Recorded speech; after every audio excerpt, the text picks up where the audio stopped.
La anemia en el embarazo ocurre cuando no hay suficientes glóbulos rojos o hemoglobina en la sangre. Durante el embarazo, el cuerpo necesita más hierro para producir sangre adicional, tanto para la madre como para el bebé. Si no se obtiene suficiente hierro de los alimentos, puede desarrollarse anemia. Los síntomas son palidez de la piel, los labios, las uñas, las palmas de las manos y la parte inferior de los párpados, fatiga, vértigo o mareo, respiración dificultosa, ritmo cardíaco rápido. La EPS Wayuu te recomienda acudir a tus controles prenatales desde el primer trimestre del embarazo, comer alimentos ricos en hierro, combinándolo con frutas ricas en vitamina C, no tomes suplementos sin receta médica. Un mensaje para prevenir la anemia en el embarazo de la EPSI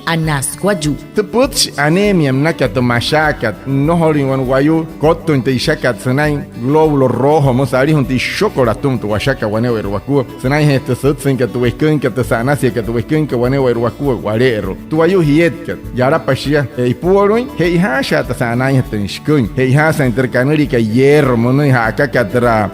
kine wakarero tra ho pushwa tra eskut ka kakatra piru wakat he hastra pitcho shkun ten pushwa te kase que mauria te hanat ka Wayuu man caer tra anemia kat sanai must paya ka istapa Maria sujima toktas pato mahab Maria sahab